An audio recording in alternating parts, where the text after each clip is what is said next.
My dear students, mathematical method chapter number 2 हम groups को discuss कर रहे थे, जिसमें हमने एक नया टॉपिक स्टार्ट करना था, साइक्लिक ग्रुप। इससे पीछे हमने एग्जांपल्स भी डिस्कस कर लिए और जो इससे रिलेटेड थ्योरी थी वो भी। आज बड़ा इंपॉर्टेंट सा टॉपिक है साइक्लिक ग्रुप। सबसे पहले हम ना साइक्लिक ग्रुप के बारे में डेफिनेशन पढ़ते हैं कि साइक्लिक ग्रुप होता क्या है। A group G is said to be cyclic if every element of G is a power of 1 and the same element A। वो कह रहे हैं ऐसा ग्रुप जिसका हर एलिमेंट किसी एक ही एलिमेंट और उसी की पावर से मिलके बने। ठीक है, एक ही एलिमेंट, वो सेम एलिमेंट हो और उसी की पावर से मिलके जो आपके पास ग्रुप बनता है ना, उसको हम क्या कहते हैं, साइक्लिक ग्रुप कहते हैं। अब आपको इसको समझने के लिए ना आपको एग्जांपल पहले करवा देती हूँ। एग्जांपल आपको समझ आ जाएगी तो साइक्लिक ग्रुप की डेफिनेशन आपको क्लियर हो जाएगी। जैसे कि ना, ये आपके पास ग्रुप है, ये आप लोगों ने पढ़ा हुआ है, ये हमने प्रूव किया हुआ है, ग्रुप की सारी कंडीशन इस पे सेटिस्फाई कराई हुई है कि ये with respect to multiplication group बनाता है। अब मैंने देखना है कि ये साइक्लिक है कि नहीं है। तो साइक्लिक का ये होता है कि अगर तो कोई एलिमेंट हम लें, उससे सारा का सारा ग्रुप जनरेट हो जाए, तो फिर हम कहते हैं कि वो साइक्लिक है। मैं ऐसा करती हूँ, आपको लेके दिखाती हूँ। मैंने इसमें से ना आयोटा ले रही हूँ, क्योंकि मुझे लग रहा है आयोटा से हो रहा है, बाकी से नहीं होगा।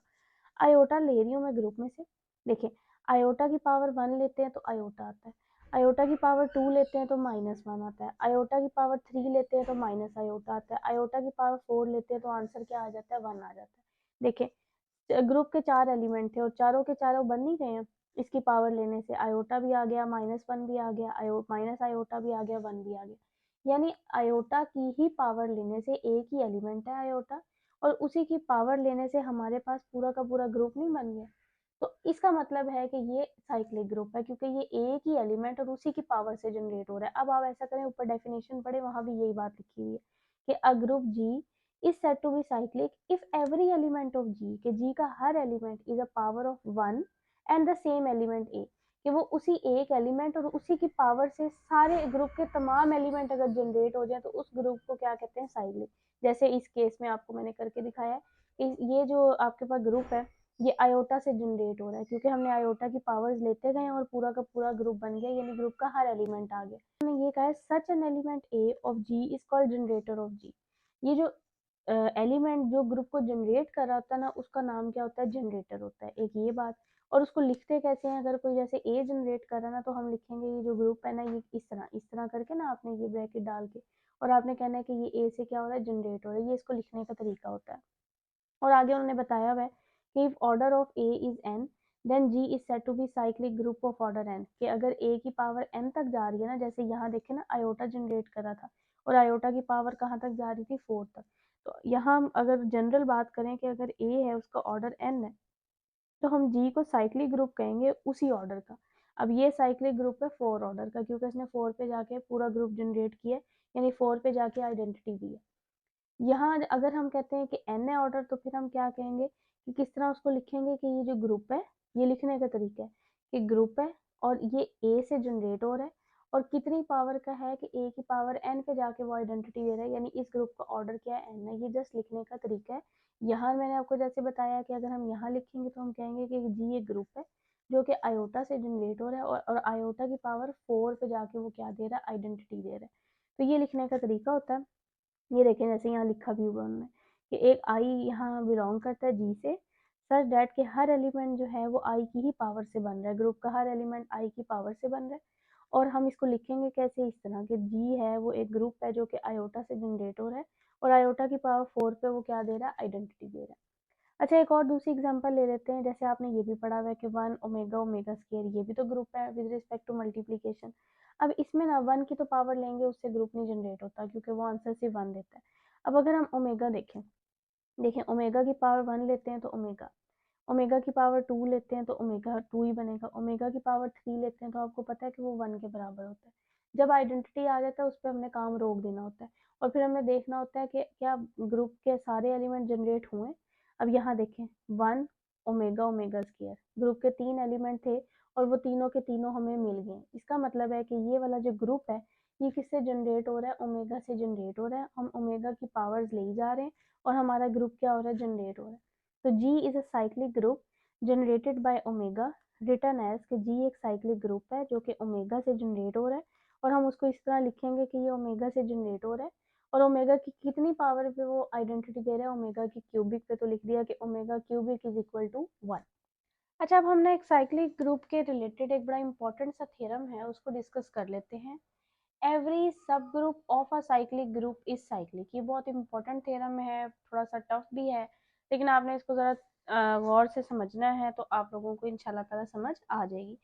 वो ये कह रहे हैं कि हर सब ग्रुप जो है ना साइक्लिक ग्रुप का, वो भी क्या होता है, साइक्लिक होता है। ठीक है, ये हमने प्रूव करना है। हम ऐसा करते हैं, let G be a cyclic group. हम एक ना साइक्लिक ग्रुप लेके चलते हैं। हम कह रहे हैं कि अगर वो साइक्लिक ग्रुप है तो आपको पता है कि साइक्लिक ग्रुप तो फिर किसी ना किसी एलिमेंट से जनरेट होता है, अभी हम डेफिनेशन पढ़ के आए हैं। हम कह देते हैं कि ये जनरेट हो रहा है ए से।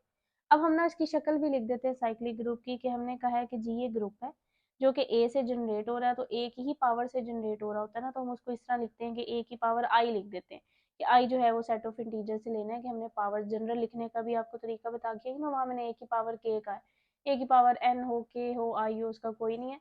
बस ये है कि जो भी हम पावर्स ले रहे होते हैं वो सेट ऑफ इंटीजर्स में से ले रहे होते हैं, पॉजिटिव इंटीजर में से। ये हम लेके चले कि ये हमारे पास एक साइक्लिक ग्रुप है। अब हम ना इसके अंदर से एक सब ग्रुप लेते हैं, लेट एच बी अ सब ग्रुप ऑफ जी। अब हम हमारा मकसद क्या है इस क्वेश्चन में, हमने ये प्रूव करना है कि ये जो हमने सब ग्रुप लिया है ना, ये हमारे पास क्या है, साइक्लिक है। ठीक है, उन्होंने ये कहा है कि साइक्लिक ग्रुप का आप कोई भी सब ग्रुप ले तो वो भी क्या होता है, साइक्लिक होता है। ये हमने प्रूव करना है, तो वी शैल प्रूव दैट कि एच इज साइक्लिक। अब हमारा मकसद सिर्फ क्या है कि हमने प्रूव करना है कि ये जो हमारे पास सब ग्रुप है ना, ये भी क्या है, साइक्लिक है। ठीक है, अच्छा जी, अब हम ना लेट कर लेते हैं कि m be the least positive integer such that, हम लेट करके चल रहे हैं कि m जो है ना वो सबसे छोटा इंटीजर है, जो सच दैट कि हम a की पावर m ले रहे हैं ना, तो हमारे पास वो किससे बिलोंग कर रहा है, h से। मैं आपको ना ये इस तरह समझाती हूँ, पहले आपको एक एग्जांपल, जैसे कि ना अगर हमारे पास ना ये एक ग्रुप है e, a की पावर 2, a की पावर 3, a की पावर 4, a की पावर 5, a की पावर 6, a की पावर 7, और a की पावर 8 पे ना वो आंसर क्या देता है, आइडेंटिटी देता है। ठीक है, ये एक क्या बनाता है, ग्रुप बनाता है। अब ना इसी के अंदर से हमने सब ग्रुप लेना है, तो मैं ये सब ग्रुप ले लेती हूँ, a की पावर 2, a की पावर 4, ए की पावर 6, यानी ये जो इवन वाली टर्म्स है ना, ए की पावर 8, और इस पे ये आंसर क्या दे रहा है, आइडेंटिटी दे रहा है। अब बेशक चेक कर लें कि ये भी ग्रुप की सारी कंडीशंस को सेटिस्फाई करता है, और ये भी सब ग्रुप है, हमने अंदर से ही लिया, ग्रुप के अंदर से लिया, और ये भी सब ग्रुप की सारी कंडीशंस को, यानी ग्रुप की सारी कंडीशंस को क्या करता है, सेटिस्फाई करता है। अब देखिए, यहाँ से मैं आपको सारी बात समझाऊंगी। हमने अभी ये कहा है, जो हमने अपना थ्योरम स्टार्ट किया है, कि जी आपका कोई ग्रुप है जो कि ए से जनरेट हो रहा है, तो ये मैंने कहा है कि जी ये ग्रुप है जो कि ना ए से जनरेट हो रहा है, ये साइक्लिक ग्रुप है कि हम ए की पावर्स ले जा रहे हैं और हमारे एलिमेंट्स ग्रुप के आई जा रहे हैं। अब हमने एच उसके अंदर से सब ग्रुप लिए, और उसमें हम ये कह के चलें कि जो उसका लीस्ट पॉजिटिव इंटीजर है ना, हमने उसको क्या कहा है, m। अब देखें, यहाँ जो h का सबसे छोटा नंबर है वो कौन है, 2 है। तो यहाँ आप समझे कि यहाँ आप 2 कह रहे हैं, तो उस 2 की जगह हम यहाँ m कह रहे हैं, मतलब हमने तो जनरल बात करनी है ना, आपने कोई नाम देना है। ये मैं आपको साथ साथ बता रही हूँ कि ये हम क्यों कह रहे हैं, कि यहाँ भी तो आपको पता है कि अगर हमने इसके अंदर से सब ग्रुप लिया तो उसकी कोई ना कोई तो छोटी पावर होगी ना, क्योंकि कहीं से तो वो स्टार्ट होना है। तो जैसे यहाँ एग्जाम्पल में देखा जाए, तो यहाँ जो आपका सब ग्रुप है वो आपने जो लिया, वो कहाँ से, उसकी लीस्ट पावर कितनी है, ए की पावर 2 है, यानी 2 उसकी लीस्ट पावर है। तो हमने, क्योंकि जनरल हम थ्योरम प्रूव कर रहे हैं, तो हम तो जनरल बात करते हैं, तो यहाँ हमने ये कहा है कि m जो है ना, वो कोई उसकी लीस्ट पॉजिटिव इंटीजर है, सच डैट कि हम वो पावर जो है वो h से बिलोंग करती है। यहाँ देखें, हम कहेंगे ना कि 2 जो है वो लीस्ट पॉजिटिव इसकी इंटीजर है, सच डैट के a की पावर 2 h से बिलोंग करता है। ये समझे, वही बात है, मैं साथ साथ अभी करा रही हूँ कि आपको, ताकि सही तरीके से ये क्लियर हो जाए। अच्छा, we claim that A M is a generator of H. हम ये क्लेम कर रहे हैं, यानी अभी हम प्रूफ नहीं कर रहे, हम ये दावा कर रहे हैं, हम प्रूफ करेंगे कि यही जो एलिमेंट है ना, यही इसका जनरेटर है। अगर तो हमने ये प्रूफ कर दिया तो ये प्रूफ हो जाएगा कि ये साइक्लिक ग्रुप है, क्योंकि साइक्लिक ग्रुप की क्या डेफिनेशन होती है, कि वो एक सिंगल एलिमेंट से जनरेट होता है, यानी सिंगल एलिमेंट और उसी की पावर से जनरेट हो रहा होता है। तो अगर हमने ये प्रूफ कर दिया ना कि ए एम इसका जनरेटर है, इसका मतलब है ए एम जो है वो एच को क्या कर रहा है, जनरेट कर रहा है। अब यहाँ देखें, let A N belongs to H. अब हमने ना कोई रैंडम सा एलिमेंट ले लिया ए एन, ये रैंडम एलिमेंट मतलब कोई भी हमने ले लिया कि ए एन जो है ना वो एच से बिलोंग करता है, और वो ये जो पावर होती है ये सेट ऑफ पॉजिटिव इंटीजर में से होती है।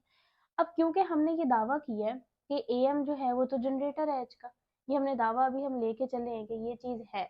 अगर तो हम लेके चले कि ए एम जो है वो जनरेटर है, अब अगर वो जनरेटर है तो जनरेटर की तो ये डेफिनेशन होती है कि फिर आप वो ग्रुप के हर एलिमेंट को जनरेट कर रहा होता है, यानी ग्रुप का हर एलिमेंट जो है ना वो उसी की शक्ल या उसी की पावर्स का होता है।